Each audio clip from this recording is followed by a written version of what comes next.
저는 오늘 말씀을 준비하면서 참 많이 이 시간이 빨리 지나갔으면 좋겠다라는 생각이 들었습니다. 찬양인도부터 해서 사회 그리고 설교까지 솔직히 어제는 오늘이 그냥 자고 일어났으면 월요일이었으면 하는 마음도 있었습니다. 그만큼 이 시간이 지금 많이 떨리기도 하고요. 또 부족한 점을 하나님께서 세워주셨사오니 기도하는 마음으로 들어주셨으면 좋겠습니다. 저는 오늘 저희가 지금 봤던 이 영상을 보면서 두 가지의 마음이 들었습니다. 첫 번째는 참 마음이 아프다라는 마음과 두 번째는 감사하다라는 마음이 들었습니다. 똑같은 영상을 봤지만 우리가 어떠한 입장에서 생각하느냐에 따라서 그 영상에 다가오는 느낌은 다를 것 같습니다. 부모의 입장으로 이 영상을 바라봤다라면 어떻게 내 아들을 내가 저렇게 희생할 수 있을까? 그리고 얼마나 안타까울까? 얼마나 마음이 아플까? 그런 마음이 들 수 있을 것 같습니다. 그러나 그 희생으로 말미암아 내가 생명을 얻었다라면 감사함과 또한 그 희생 때문에 내가 생명을 얻었기 때문에 죄송한 마음이 들었을 것 같습니다. 한번 생각을 해봤습니다. 과연 내가 이 버스 기사와 같은 위치에 있었다면 나는 어떻게 할 것인가? 솔직히 저는 이 버스 기사와 같이 내 아이를 희생할 자신이 없었습니다. 아니 오히려 그 잠깐의 순간 동안에 과연 인도에 있는 사람들과 또 버스에 타 있는 사람들을 생각하는 것이 아니라 본능적으로 핸들을 돌려서 내 아이를 구하려고 하였을 것 같습니다. 그러나 그것이 바로 희생의 사랑이고 또한 그 은혜로 말미암아 오늘 우리가 이 자리에 나온 것 같습니다. 예수님께서 이 땅에 오신 것이 다른 것이 아니라 죄 많은 바로 나 때문에 나를 위해서 이 땅에 오셔서 십자가에 달리시고 그 모진 고통과 멸시와 천대를 당하시면서도 그것을 감당하셨던 것은 우리를 사랑하셨기 때문입니다. 더불어 하나님께서 그 아들을 내어주신 것도 아까 저희가 봤던 영상에 나왔던 그 부분에 그러한 문구가 있었습니다. 아버지의 눈물 안에 사랑이 있습니다. 하나님이 우리를 향한 사랑이 있었기에 예수 그리스도를 우리에게 보내주시지 않았을까라는 생각을 해보게 되었습니다. 오늘 우리가 읽었던 에베소서 5장의 말씀은 이렇게 이야기하고 있습니다. 사랑을 받는 자녀같이 너희도 하나님을 본받으라 라고 말씀을 하고 있습니다. 저는 이 말씀을 처음에 묵상하면서 정확하게 어떤 의미인지 이 본문 그대로는 잘 이해가 되지 않아서 세번역을 한번 찾아봤습니다. 세번역에는 이렇게 이야기를 하고 있습니다. 사랑을 받는 자녀답게 하나님을 본받는 사람이 되십시오. 우리는 하나님의 자녀입니다. 그리고 그냥 하나님의 자녀가 아니라 하나님의 사랑을 받고 있는 자녀입니다.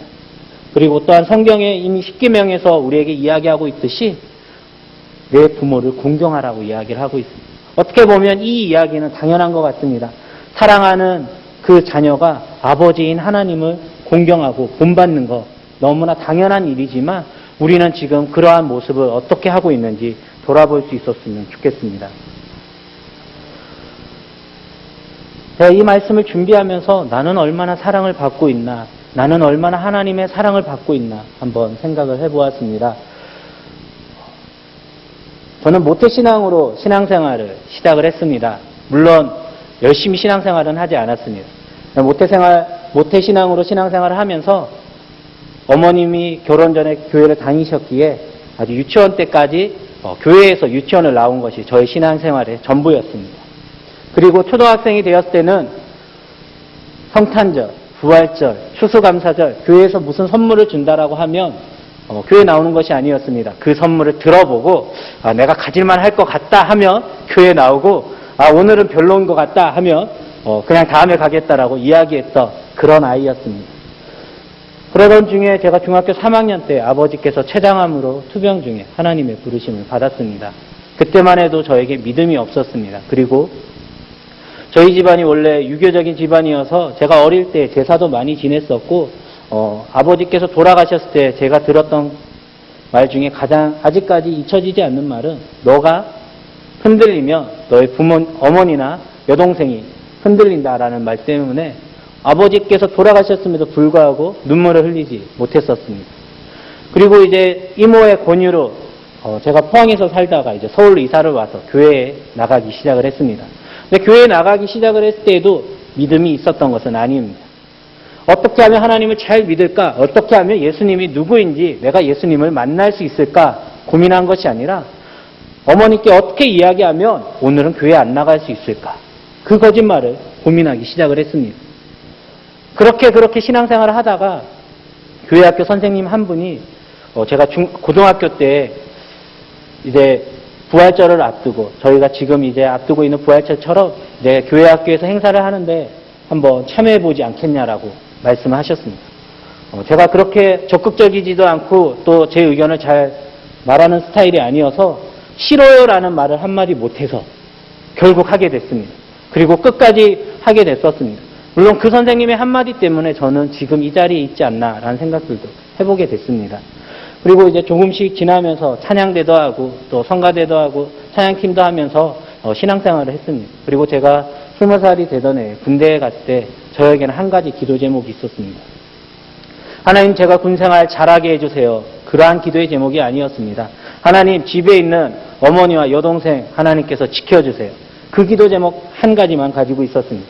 식기도할 때에도 또 잠자리에 들 때에도 기도할 때면 언제나 저에게 있어서 기도의 제목은 한 가지였어요.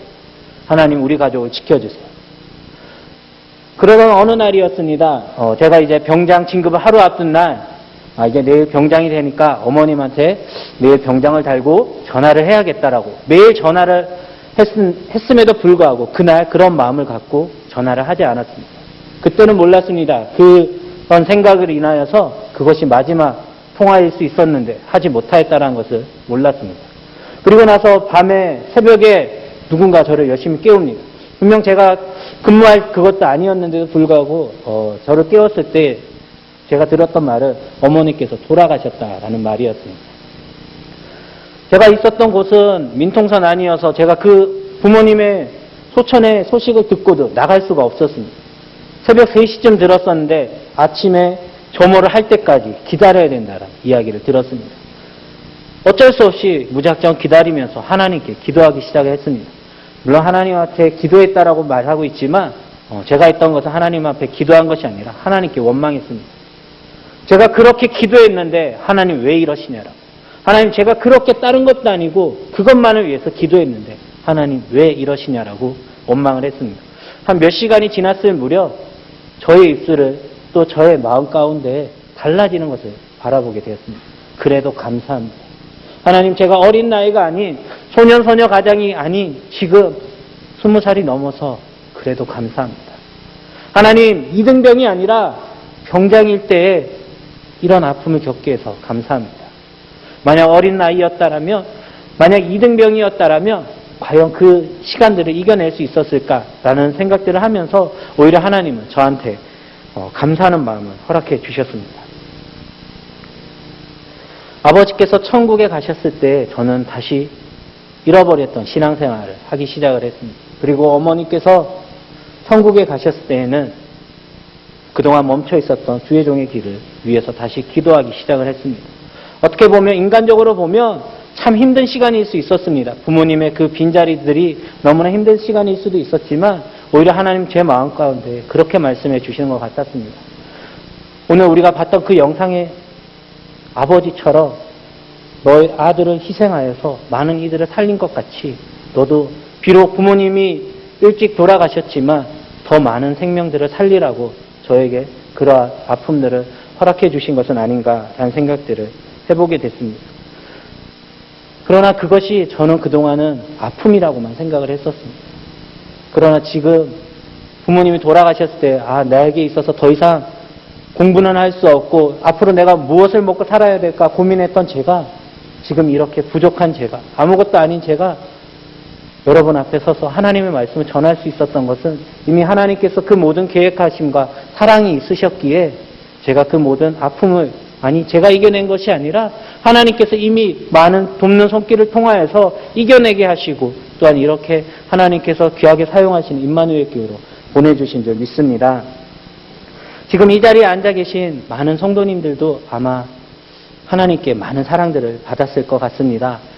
오늘 말씀처럼 그 사랑을 전하고 계시는지 아니면 부족한 저처럼 큰 사랑을 받았음에도 불구하고 오히려 사랑을 전하기보다는 때로는 원망하고 힘들다라고 하나님 앞에 투정하고 있으시지는 않으십니까? 제가 얼마 전에 운전을 하면서 이러한 깨달음을 얻었습니다. 제가 면허를 2012년도에 따고 임마누엘 교회에 와서 처음으로 이제 임마누엘 교회 부임하고 나서 제가 제일 먼저 한 일이 한 가지가 있었습니다. 다른 것이 아니라 그동안 초보 운전이었고요. 운전은 딱 일주일만 해봤었습니다. 그리고 나서 제가 들은 거는 스타렉스를 몰아야 된다라는 사실이었습니다. 그래서 저에게 차가 없었기 때문에 일단 가장 먼저 일주일 동안 시간 동안 중고차를 사서 운전 연습을 했었습니다. 그때만 해도 저는 그렇게 했습니다. 어떻게 했냐면 내비게이션에서 일러주는 대로 무조건 갔습니다. 전방 100m의 좌회전입니다. 그러면 100m가 될 때까지 기다렸다가 좌회전을 했습니다. 그러면 내비게이션에서 경로를 이탈했다라고 다시 이야기를 합니다. 그렇게 그 길을 모르면서도 그 길대로 가려고 많이 노력을 했었습니다. 왜냐하면 길을 모르기 때문에 어떻게 가야 되는지 몰랐기 때문에 내비게이션에서 이야기해주는 대로 가기 위해서 노력을 했습니다. 그런데 신앙생활도 이와 비슷한 것 같습니다. 제가 이제 운전을 하면서 조금씩 운전을 했다라고 이제는 생각이라는 것을 합니다. 이쪽은 아닌 것 같은데 그래서 제 생각대로 갔습니다. 그랬더니 내비게이션은 또 이렇게 이야기합니다. 경로를 이탈하셨습니다. 경로를 재탐색합니다. 그리고 내비게이션에서 바뀌는 모습이 한 가지가 있었습니다. 분명 도착 시간이 10분이 남았다라면 갑자기 도착 시간이 50분으로 늘어나는 것입니다. 왜냐하면 경로를 잘못 들어갔기 때문입니다.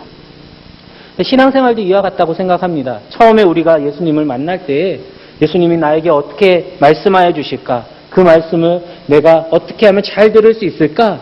그것을 집중하면서 듣고 그대로 행하려고 합니다. 그러나 우리가 신앙생활을 조금씩 하다 보면 내가 신앙생활을 몇십 년을 했는데 내가 전도사인데 내가 이 교회의 중직자인데 이 일은 이렇게 해야 된다라고 나를 드러내기 시작합니다. 나의 생각을 드러내기 시작합니다. 그러나 신앙생활은 내비게이션과 다른 게 한 가지가 있습니다.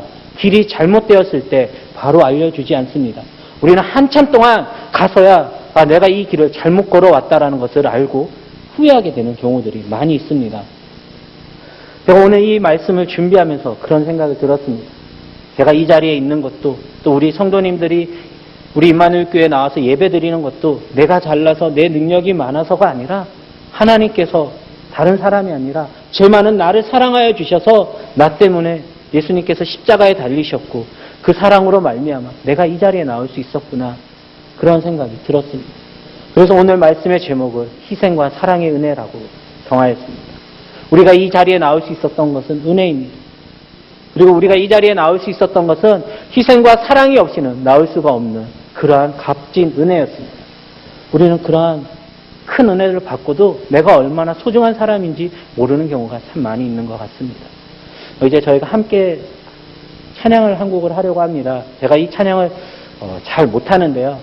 가사가 너무 마음에 와닿았습니다. 그리고 이 찬양을 하면서 제 마음 가운데 늘 그런 마음이 들었습니다. 사순절 때만 이런 찬양을 하고 사순절 때만 이런 고백을 하는 제가 너무 하나님 앞에 죄송했었습니다.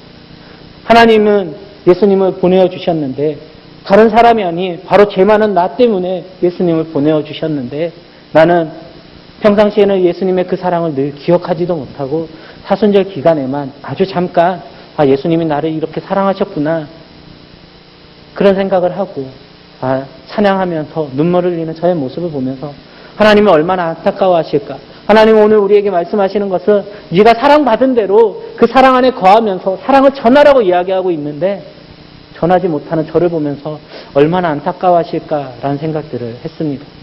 저희가 이 찬양 부를 때 우리의 입술로 고백할 수 있었으면 좋겠습니다. 그리고 하나님, 우리 때문에 십자가에 달리셨던 그 예수님의 사랑을 다른 사람이 아니라 제가 전하겠습니다. 나 때문에 십자가에 달리셨던 그 예수님의 사랑을 이제는 제가 전하겠습니다. 그러한 고백하는 마음으로 찬양할 수 있었으면 좋겠습니다.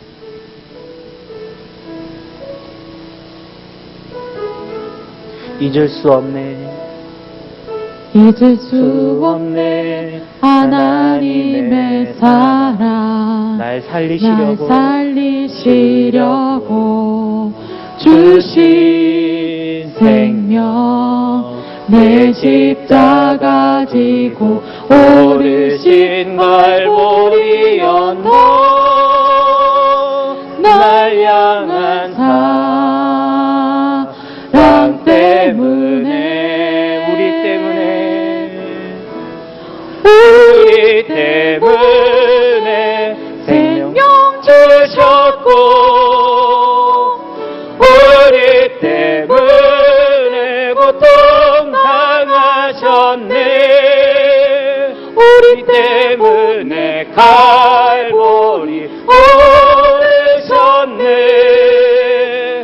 무지한 우리 때문에 내가 살아야 할 이유, 내가 살아야 할 이유 찾았네. 나의 삶을 모두 주께 드리는 것, 그가 날 위해 모든 것 주셨으니 나의 삶을 주께 드리니 주 위해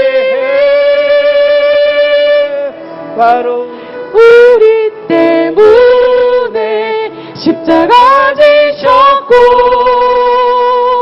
우리 때문에 죽음 당하셨네. 우리 때문에 물과 피 쏟으셨네. 무지한 우리 때문에 우리 때문에 십자가 지셨고 우리 때문에 죽음 당하셨네. 우리 때문에 물과 피 쏟으셨네. 무지한 우리 때문에 나 같은 죄인 때문에.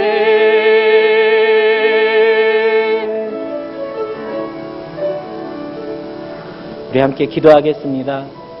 하나님, 그렇습니다. 다른 사람이 아니라 이 땅의 수많은 사람들 중에 가장 죄 많은 저 때문에 예수님을 이 땅에 보내어 주시고 나의 죄를 인하여서 예수님께서 십자가에 달리셨음을 고백합니다. 예수님의 그 희생으로 말미암아 하나님의 그 사랑으로 말미암아 우리가 늘 아버지의 집에 나올 수 있었음에도 우리가 그 사랑을 잊고 살았음을 고백합니다. 하나님, 이제는 다시 한번 우리가 다시 그 첫사랑을 기억하면서 다시 하나님의 사랑을, 내가 받았던 그 사랑을, 하나님께서 나에게 허락하여 주셨던 그 희생을 내가 그대로 할 수는 없겠지만 하나님, 나의 가족을 향하여서, 나의 이웃을 향하여서, 나의 지인들을 향하여서 내가 전하겠습니다. 예수님이 이렇게 나를 사랑하셨습니다. 예수님도 당신을 사랑하십니다라고 내가 전하겠습니다. 하나님, 나의 입술을 열어주시옵소서. 우리 마음 가운데 주님을 향하여 받았던 그 사랑들을 기억하게 하여 주시고 하나님, 우리가 그 사랑을 늘 잊지 않고 자녀처럼 부모님을 공경하는 그 자녀처럼 우리가 사랑받은 하나님의 자녀로서 하나님 한 분만을 본받으며 하나님을 공경하며 하나님의 말씀에 순종하며 나아가게 하여 주시옵소서. 나의 생각과 나의 힘과 나의 능력을 의지하는 것이 아니라 오직 하나님만을 의지하며 나아갈 때에 하나님의 사랑 안에 거하게 하여 주시옵소서. 하나님만을 바라보게 하여 주시옵소서. 우리 임마누엘 교회 모든 교인들이 하나님 안에 거하며 하나님, 오늘도 나와 함께하여 주심을 감사합니다. 하나님, 오늘도 나와 함께하여 주시고 나를 사랑해 주심을 감사합니다. 고백할 수 있는 이번 한 주가 되게 하여 주시옵소서. 감사드리며 우리를 사랑하시는 예수님의 이름으로 기도드립니다.